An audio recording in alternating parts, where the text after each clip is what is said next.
myself Hardik Patel અને આજનો આપણો એપિસોડ છે the power of not reacting. તો મિત્રો, આજે મેં ટોપિક લીધો છે ને એના ઉપર આખી પુસ્તક બનેલી છે. તો એ આખી પુસ્તક તો આપણે વાંચીશું નહીં, અત્યારે એટલો ટાઈમ નથી, પણ એના થોડા જે ઇમ્પોર્ટન્ટ ટોપિક છે એના ઉપર આપણે સમજીશું.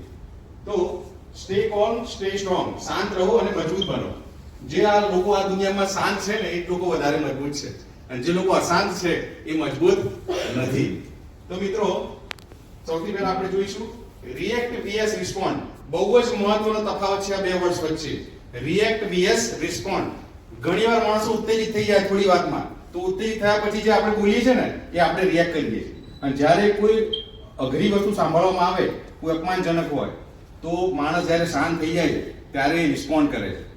તો ક્યારે બી ગુસ્સો આવે, કોઈ તમને કંઈ કહે ને તો 5 સેકન્ડ ગણી લેવાની અથવા 10 સેકન્ડ ગણી આવે, તો એટલામાં તમારો ગુસ્સો શાંત થઈ જશે અને પછી શું જવાબ આપવો એ તમને ખ્યાલ આવી જશે. તો અહીંયા જોઈશું આપણે રિએક્ટ. જે લોકો રિએક્ટ કરે છે એ લોકો ઇમિડિયેટલી આન્સર આપી દેતા હોય છે, અને બે ઇમોશન જે લોકો તરત રિએક્ટ કરે છે એ લોકો ઇમોશનલ બહુ હોય છે, અને જે વધારે ઇમોશનલ હોય છે ને એ લોકો વધારે દુઃખી થાય છે દુનિયામાં, રાઈટ? તો ઓફન લીડ ટુ રિગ્રેટ. બરાબર છે. તો ઘણી વખત આપણને પાછળથી અફસોસ થાય છે કે મેં આવું ના કીધું હોત તો વધારે પતિ પત્નીમાં વધારે થાય કે મારાથી નતું કહેવા જેવું અને આ મારું બોલાઈ ગયું, કઈ નહીં, પછી સોરી કહેવું પડે છે. એટલે મિત્રોમાં ખાસ એવું થતું હોય છે કે ગુસ્સામાં બોલી નાખીને પાછી થાય મારી ભૂલ થઈ ગઈ, નતું કહેવા જેવું, રાઈટ? તો એનાથી બચવું હોય ને તો એક જ રસ્તો છે, જ્યારે પણ ગુસ્સો આવે એકદમ જોરદાર, ત્યારે એકદમ ઊંડો શ્વાસ લેવો અને 10 સેકન્ડ ગણી લેવી. એનાથી શું થશે કે તમારે હવે શું બોલવું એ તમને ખ્યાલ આવી જશે, જેથી નુકસાન થશે નહીં. સંબંધોનું નુકસાન થાય, મહત્વનું નુકસાન થયું છે આપણા રિલેશનનું નુકસાન, અને બોલેલા શબ્દો પાછા ક્યારે આવતા નથી.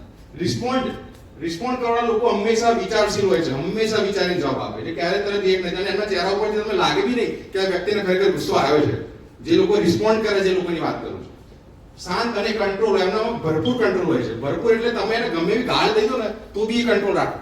તમે જોજો રસ્તામાં આપણે વ્હીકલ અડી જાય ને તરત સામે ગાળો બોલે, રાઈટ? તો શું જરૂર છે સામેવાળો આપણને ગધેડા કીધું કે દેખાતું નહીં, તો તમે હાથની બાય ઊંચી કરી એનો મતલબ કે ગધેડો ઊભો થયો, રાઈટ? તો કોઈ ફરક નથી પડતો, રાઈટ? તો તમે એ રિએક્ટ કરવાની જરૂર જ નથી. એને શું કર્યું? તમે રિસ્પોન્ડ કર્યું, અને તમે રિસ્પોન્ડ નહીં કરો તો સામેવાળો વધારે કળાશે. એનું જે ધાર્યું છે થશે નહીં, પણ એનું ધાર્યું શું તો તમે રિસ્પોન્ડ કરો, રિએક્ટ કરો, રાઈટ?